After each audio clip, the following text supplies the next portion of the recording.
She came to Cinder Creek running from a past too cruel to name, searching for peace in a cowboy's silence, and finding something far deeper. The stagecoach rolled into Cinder Creek under a bleeding sunset, wheels grinding over dry earth, wind whispering through the cottonwoods. A lone woman sat hunched by the window, veil pulled low, fingers trembling in her lap. Dust caked her boots, her bonnet, even the small suitcase she clutched like it held her soul. The driver called down, "End of the line, ma'am, Cinder Creek." She stepped off, her shoes sinking into the dirt. To the townsfolk, she was Anna Lee, a quiet traveler looking for work. But beneath that false name hid Lila Monroe, a woman running from a man who'd vowed that if she ever left him, he'd find her.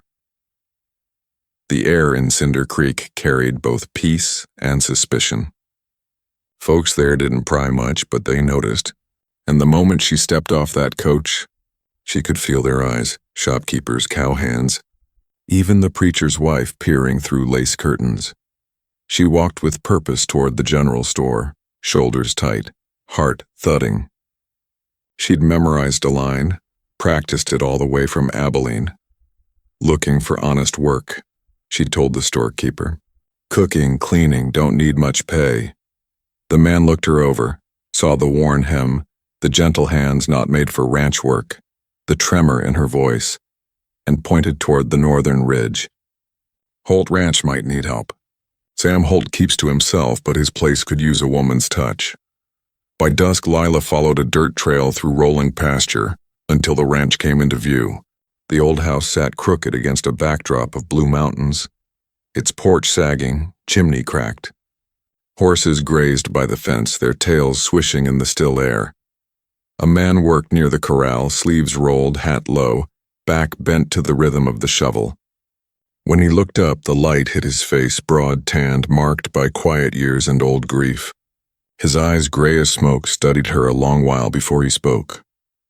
"Help wanted?" she asked softly. He nodded once. "You cook?" "Yes, sir. Clean, too." He looked at the house, then back at her. "Name?" "Anna," she said after a pause, another nod. "Sam Holt."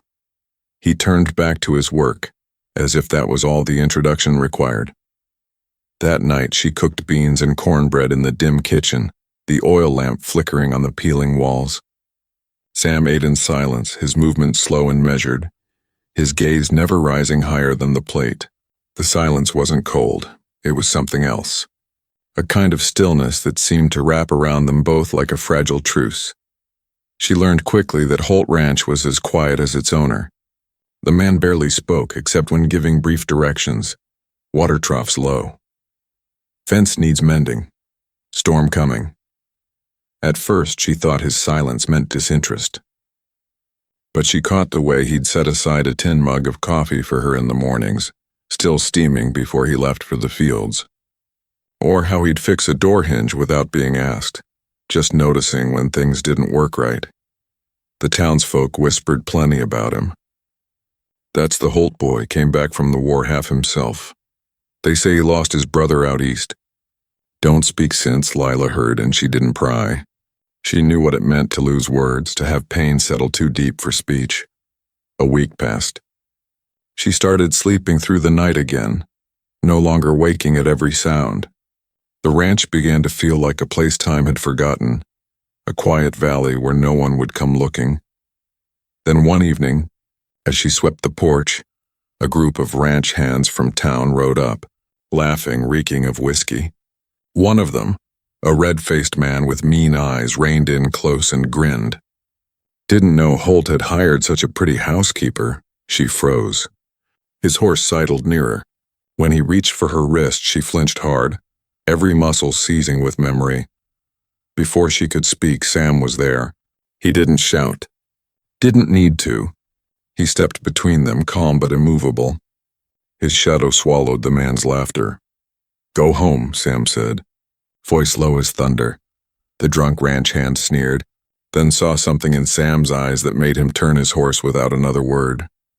Lila stood trembling, her breath shallow. Sam gave a slight nod and turned away, no lecture, no question. For the first time in years, she felt safe in someone's silence, and yet, as the wind carried the last of the men's laughter down the trail, she couldn't shake the feeling that her past was closer than she dared believe. Morning broke over Holt Ranch in a pale wash of gold, the kind of light that promised calm but hid old ghosts in its warmth. Lila, Anna as everyone called her, was already at the stove before dawn. She'd learned Sam Holt's rhythms. He rose before the sun, worked until his shadow stretched long, and spoke only when silence could no longer hold meaning. But that morning, silence weighed differently. The image of that drunk ranch hand's grasp haunted her, the way Sam had stepped in, steady, wordless, sure. It was the first time she hadn't needed to defend herself. The first time a man's presence had felt like a shield, not a threat. She placed his coffee on the table. "Thank you for yesterday," she murmured. Sam just lifted his hat slightly in acknowledgement. Then he said quietly, "You shouldn't have to thank a man for doing what's right." It was the longest sentence she'd heard from him. It hung in the air like a small miracle. Later that day, Lila took laundry down to the creek, a shallow bend framed by willows. The air was crisp, the water glinting under the sun. As she scrubbed shirts and linens against the washboard, her reflection stared back from the ripples. Anna Lee looked different from Lila Monroe, less fearful, more alive. For the first time in months, she hummed. Just a soft tune her mother once sang while baking bread. Then she froze. Down the trail, a stagecoach rumbled to a stop near the general store. She couldn't see much from her place by the creek, but she caught the sound of men talking, the flap of paper nailed to wood. "Wanted for theft," a voice called faintly. "Missing wife Lila Monroe, $200 reward." Her blood turned to ice. She stayed crouched by the water until the coach rolled off again, heart hammering so loud it drowned the sound of the current. Then she crept into town, hood pulled low, and saw it herself, pinned to the notice board by the post office. Her name. Her face drawn by a rough hand. The description: brown hair, blue eyes, scar on right wrist. Dangerous. Maybe traveling under a false name. She pressed a hand over her mouth to stop the sound rising in her throat. Dangerous. He'd called her dangerous? Her husband had always been skilled at twisting truth until it served him. Without thinking, she ripped the poster down, folded it tight, and slipped it into her apron. She walked home like a ghost, keeping to the side roads, eyes darting at every sound. That night, after Sam turned in, she crept outside to the fire pit behind the barn. The stars hung cold and sharp above the prairie. She fed the poster to the flames, watching her false safety curl into ash. But Sam wasn't asleep. From the shadow of the porch, he saw the light flicker and the shape of her figure trembling by the fire. He didn't say a word that night, but he noticed. The next morning, the air between them had changed. She worked in silence, but her movements were restless, hurried. Her eyes darted toward the horizon too often. Sam didn't pry, yet his gaze followed her whenever she moved past the window, a quiet watchfulness that said more than concern ever could. At noon, a stagecoach passed by the ranch road, kicking up dust. Sam saw her flinch at the sound. He finally asked, his voice low, rough from disuse. "Someone after you?" Her hand paused mid-stir, the spoon rattling in the pot. She met his eyes, steady, unreadable, and forced a small smile. "No, just not used to company on the road." He studied her a moment longer, then nodded. "All right." But when she turned away, her hands were trembling. That evening, she sat on the porch, the sky deepening from amber to violet. The wind carried the smell of rain. Sam was mending a saddle strap nearby, quiet as always. Finally, she spoke, barely more than a whisper. If someone was trying to disappear, would this town keep secrets?" Sam didn't look up. "Depends who she's running from." She swallowed hard, throat thick. "A man who owns everything. Except mercy." He said nothing for a long while. Then, without turning, he murmured, "Cinder Creek's got long memories, but short tongues. You'll be safe here, Miss Lee. It was the closest thing to a promise she'd heard in years. Still, as thunder rolled in the distance, she couldn't shake the fear that promises like peace were fragile things, and somewhere out there, a man with her name on his lips was following the trail west. Rain came hard that week, the kind that soaked through wood and memory alike. It drummed against the ranch roof and turned the dirt roads into rivers of red clay. Inside Holt Ranch, the world shrank to firelight, the soft clink of dishes, and two people pretending the silence between them wasn't full of unspoken truths. Lila, still Anna lead to the town, kept busy. Scrubbing floors, patching curtains, baking bread, anything to keep her hands from shaking. But every time lightning flashed, she saw that poster again. Wanted. Lila Monroe. By the third night of the storm, she couldn't take it anymore.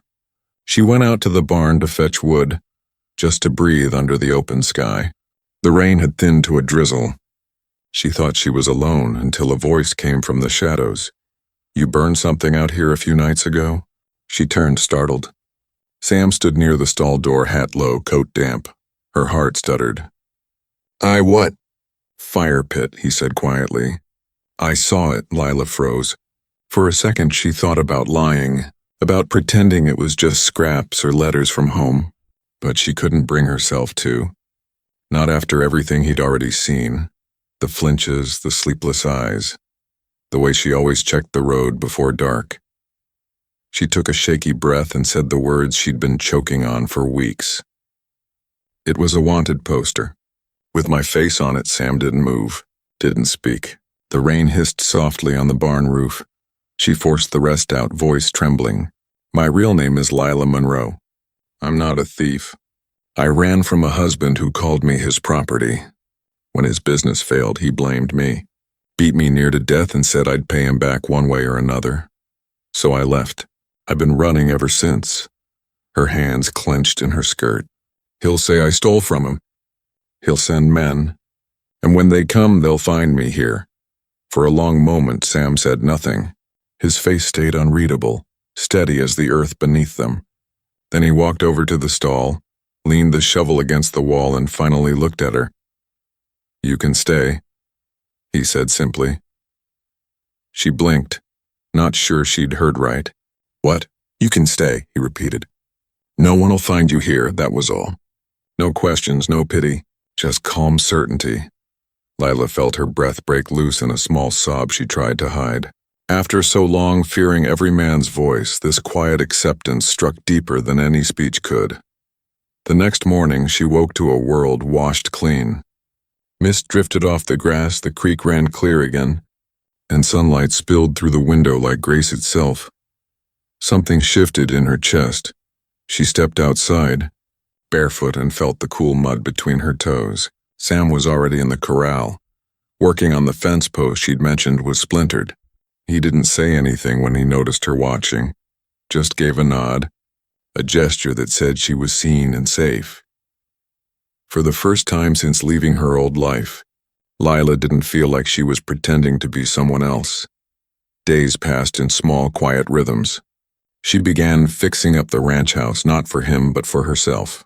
Sewing new curtains, mending broken chairs, planting herbs by the kitchen window.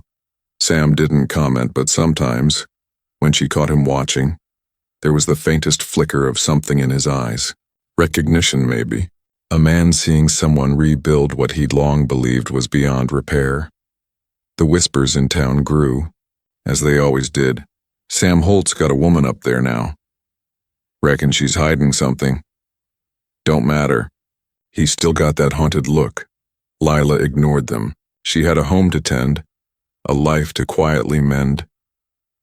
And though she barely knew who Sam Holt had been before war and grief had taken his words, she could feel the depth of his silence. It wasn't emptiness, it was a refuge. One night, as they sat on the porch watching fireflies drift above the grass, she said softly, "Thank you for letting me stay." He didn't look at her, only adjusted his hat and murmured, "World's loud enough as it is. Ain't no harm in keeping quiet folk close." She smiled, small and real. For the first time in years, silence didn't mean danger, it meant peace. And in that quiet, Lila Monroe, who had run from everything, finally stopped running. Spring crept over Cinder Creek like a slow forgiveness. The air grew softer, the grass brighter, and the sound of the river filled the valley again. Days passed in quiet rhythm at Holt Ranch. Work, sunrise to sunset without rush or fear. Lila, no longer flinching at every noise, found herself humming again as she moved through the house. The ghosts of her past had not vanished, but they'd learned to keep their distance, at least for now. Sam Holt remained as he always was, silent, steady, and watchful. But in that silence, she'd learned to hear him. When he left his mug by her chair, it meant thanks. When he fixed a loose board before she asked, it meant I noticed. When his eyes softened just slightly in the evening glow, it meant I'm glad you stayed. One morning, she found him saddling a mare by the barn. "Can you ride?" he asked suddenly. She blinked. "Not well." He handed her the reins. "You'll learn." She hesitated. The last man who'd taught her anything had used lessons as punishment. But Sam's tone was different, patient, calm, without demand. So she took the reins and followed him out to the open pasture. The horse shifted under her weight, sensing her nerves. Sam stood beside her, one hand on the saddle horn. "Breathe," he said. "She'll listen if you do." It took an hour before she stopped gripping so tight. 2 before she laughed, an unguarded sound that startled them both. When she finally managed a full circle around the corral, Sam gave a quiet nod. No smile, no praise, just that look again, solid and proud. She found herself smiling anyway. Over the next weeks, they rebuilt things, fences, the roof. The small orchard behind the barn, every repair mirrored the slow mending inside her. She'd been broken, bent, silenced, but now her hands were built, not trembled. And with each nail she drove, the woman named Lila Monroe felt less like a ghost. Sometimes, when she passed Sam working in the fields, she'd leave a tin of biscuits by the fence post. In return, she'd find her broken gloves mended and folded neatly on the porch. They didn't need words. They were both fluent and quiet, but peace in the Wild West was a brittle thing. One hot afternoon, the sound of hooves broke the stillness. A rider appeared, a lean man with a limp, dust in his beard, and eyes that had seen the same war Sam had. "Logan Briggs," the man said, dismounting. "You still breathe, Holt. Thought the battlefield took you." Sam clasped his hand. "Almost did." Lila stood by the porch, hesitant. Sam motioned slightly. "This is Anna." The man tipped his hat. "Ma'am." His gaze lingered, not unkind, but sharp. Soldiers knew how to read secrets. Over supper, Logan spoke of the world beyond Cinder Creek. Railroads stretching west, towns springing up like weeds, and lawmen chasing shadows. Lila listened quietly, unease stirring in her chest. Then Logan leaned back, eyes narrowing. "Heard talk in town. Some bounty hunters have been asking after a woman. Says she's traveling under a false name. Something about a husband looking to claim what's his." Lila's spoon froze midair. Sam's hand tightened on his cup. "You know who?" Logan shook his head. "Don't reckon he's local, but he's been flashing coins, asking questions near the stage depot. Dangerous sort." The air turned heavy like before a storm. Lila pushed back her chair and stood, forcing calm. "Thank you for the warning, Mr. Briggs." He nodded slowly, eyes softening as if he understood more than she said. "You got good folks here, ma'am. Don't let the past ride you down." That night, as the moon climbed over the hills, Sam found her sitting on the porch, arms wrapped around her knees. "He's coming, isn't he?" Sam asked quietly. She didn't look at him. "If someone's offering enough money, he'll send anyone to fetch me." Sam leaned on the railing, jaw set. "You've got a choice to make, Lila." She turned, startled at the sound of her real name in his voice, gentle, not accusing. He met her eyes. "Keep running." Or stop, she swallowed hard. "Running's all I've ever known." He looked toward the dark horizon. "Then maybe it's time you learned something else."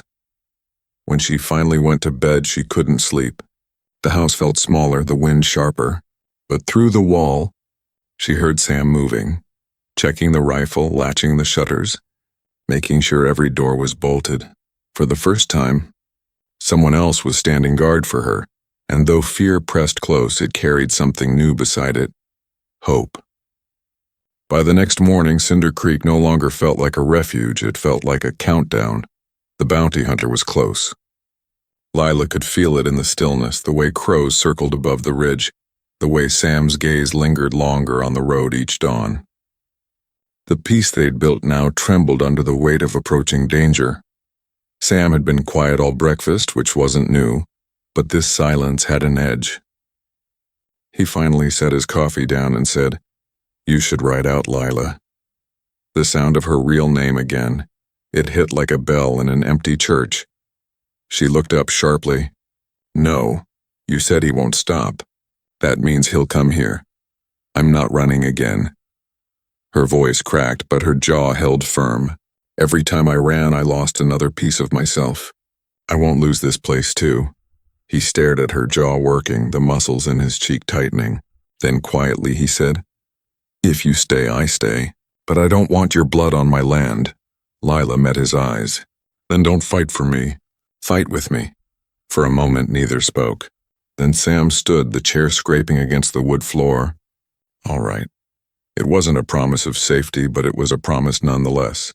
They spent the afternoon in uneasy preparation. Sam cleaned the rifle, checked the locks, and sharpened the hatchet. Lila packed a small satchel of food just in case, but she didn't plan to use it. At dusk, the wind carried a new sound, the faint echo of hooves on the ridge. Sam's head lifted. He's here. They doused the lanterns. The air was thick enough to choke on. A shadow appeared through the trees. A man on horseback, hat low, rifle slung across his back. He dismounted slowly like a wolf scenting its prey. "Evening," he called. "Name's Wade Coulter. Got word a woman by the name of Lila Monroe's been keeping house up this way. Law says she's wanted for theft." Sam stepped out onto the porch, calm as a stone. "Ain't no thieves here," Coulter smiled thinly. "That so? Then you won't mind if I take a look around." Sam didn't move. His voice stayed level. "You ain't taken a step further." The bounty hunter's hand drifted toward his holster. "Don't get in my way, cowboy." Before the moment could snap, Lila appeared at the doorway, rifle in hand. Her hands trembled, but her aim was steady enough to make the man pause. "Leave," she said. "Now." Coulter tilted his head. "You got some fight in you, ma'am. But I don't take orders from runaways." He stepped forward, and Sam moved faster than she thought a man his size could. The two collided in the mud, a flash of fists and fury. The rifle clattered to the porch. Lila grabbed it, heart hammering. Coulter drew his knife. Sam blocked it with his forearm, grunting in pain. The blade sliced deep. Lila screamed his name, and before her fear could paralyze her, she lifted the rifle, fired into the air. The blast cracked through the valley. Coulter froze, breathing hard, mud and blood streaking his face. Then he spat, glared at her, and backed toward his horse. "This ain't over," he hissed. "Your husband's paying double now." He swung into the saddle and rode off into the night, leaving silence in his wake.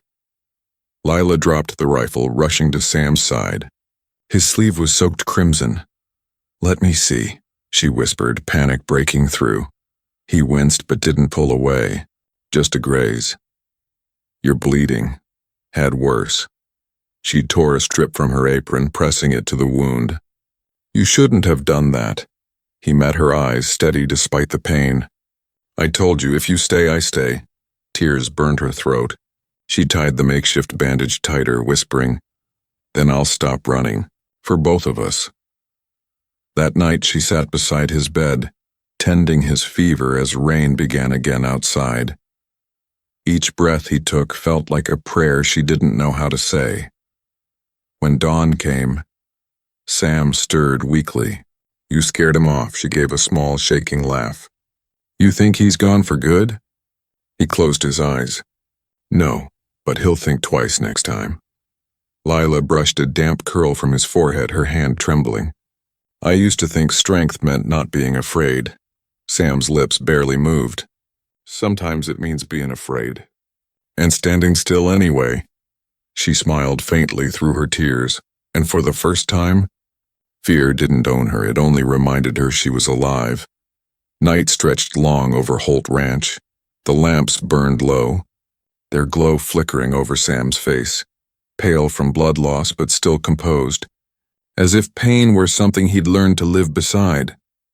Lila sat beside him, the room heavy with the smell of iron and rain. She changed his bandage, her hand steady even as tears tracked silent paths down her cheeks. "You should rest," he murmured, voice hoarse. "So should you."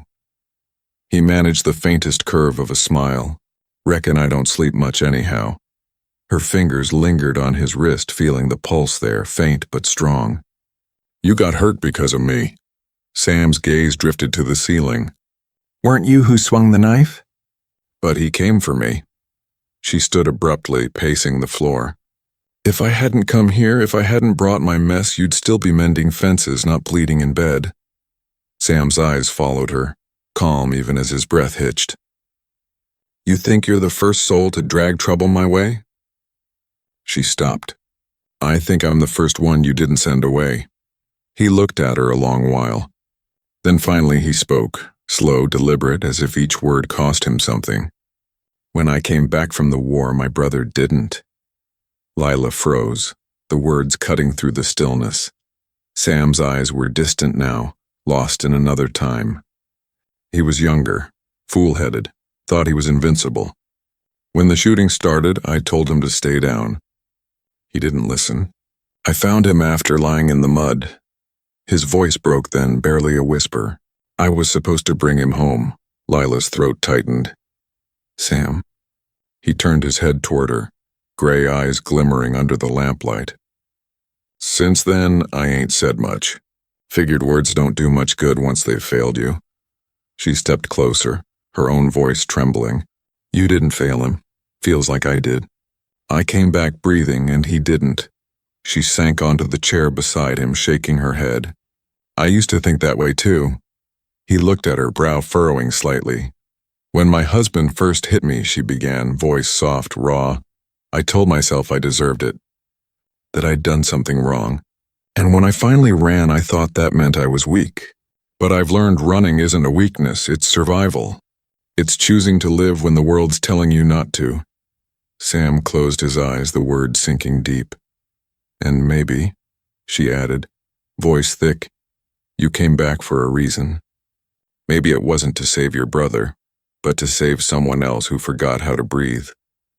For the first time since she'd known him, Sam's composure cracked. He reached for her hand, fingers rough and warm against hers. "Then we'll stop running together," he whispered. The words struck something deep in her, a vow not written or spoken before the law, but bound in pain and quiet understanding. When dawn came, the world felt changed. The rain had stopped, leaving everything washed clean, glistening under the pale morning light. Sam was asleep, breath steadier, color slowly returning to his face. Lila stepped outside. The air smelled of wet sage and promise.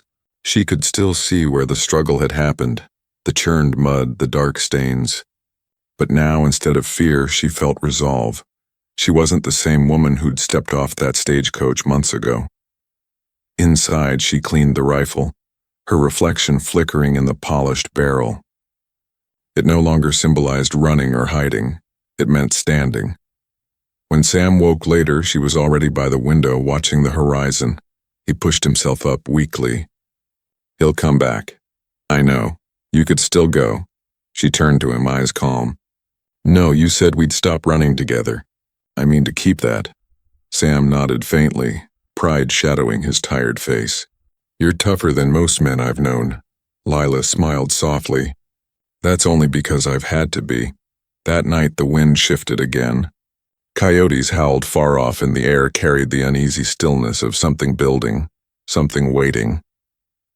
Lila stood by the porch, wrapped in Sam's old coat, looking toward the road. She could almost feel her husband's presence like a storm cloud on the horizon. Her heart was no longer trembling, because this time she wasn't alone in the silence. The next morning broke too still. No wind, no birds, just the heavy quiet that comes before a reckoning. Lila knew before she saw the dust rising on the ridge. Her past had found her. 3 riders came into view, silhouettes cutting through the glare. Her husband, Richard Monroe, rode in front. Even at a distance, she could recognize the straight-backed arrogance, the fine coat, the polished boots. He didn't belong to the dirt or the silence. He belonged to the kind of power that thought itself untouchable. 2 hired guns flanked him, rifles glinting. Inside the house, Sam loaded his revolver with careful, steady hands. "Get inside, bar the door," he said. Lila stood her ground. "No," he looked up sharply. "This ain't your fight?" "Yes, it is." Her voice didn't waver. "It always was." He hesitated, searching her face, and saw something there that hadn't been before. Resolve sharper than fear.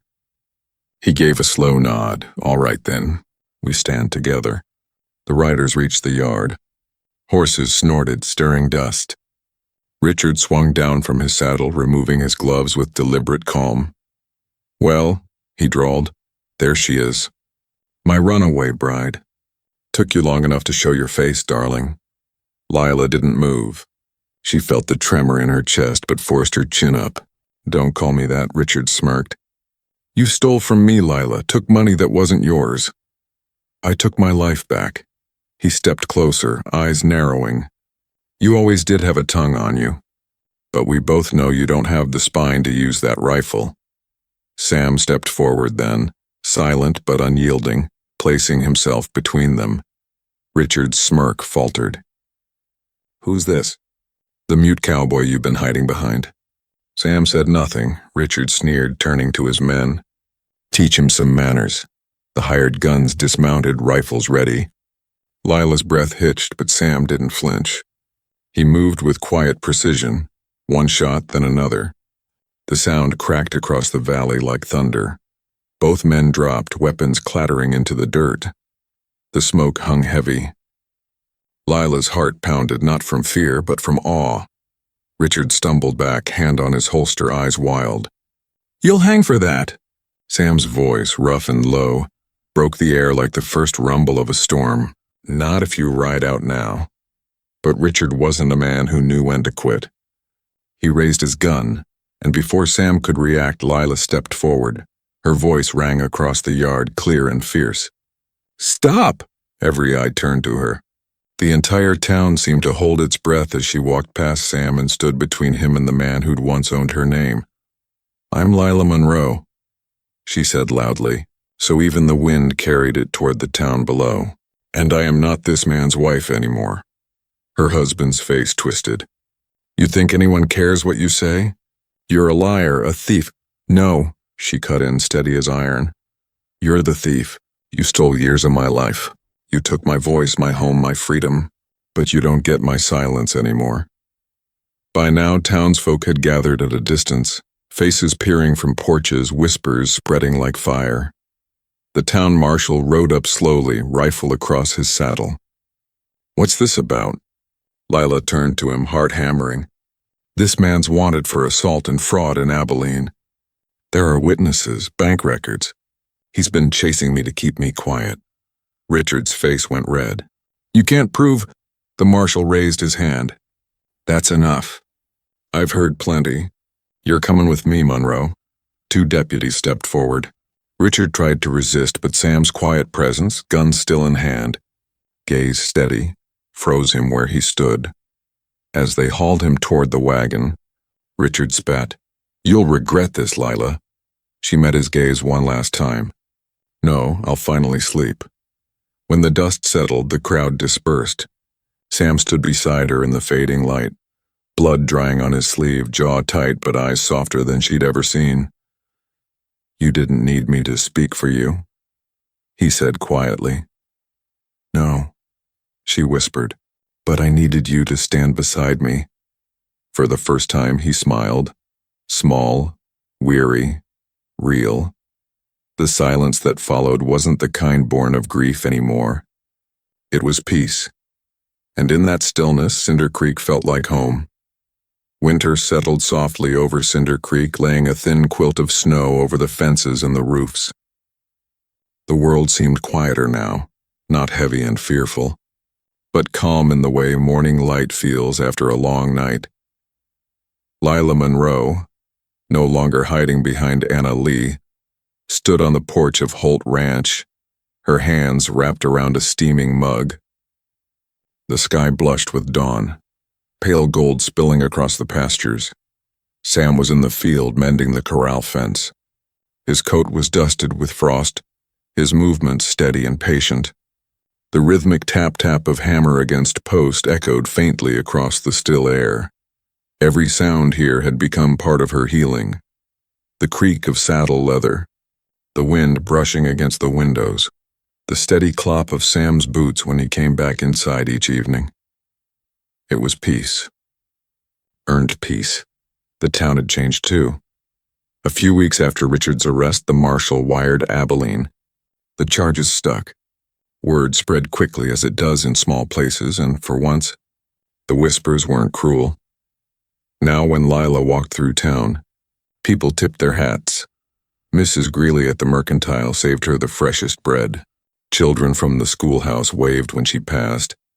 Cinder Creek had taken her in quietly, the same way Sam had, no fuss, no judgment, just quiet belonging. She'd reopened the old clinic near the church, nothing fancy, just a room with clean bandages, herbal salves, and a stove that stayed warm through the night. Sam had rebuilt the roof himself, refusing payment. Together they'd made the place whole again.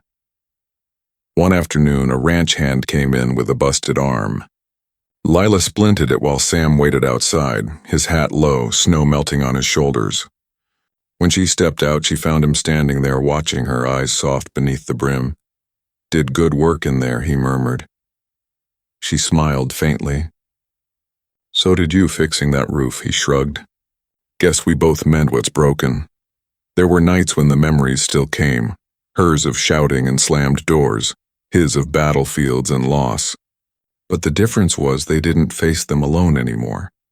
Sometimes neither spoke for hours. Sam would sit on the porch, carving shapes into spare wood while Lila stitched quilts by lamplight.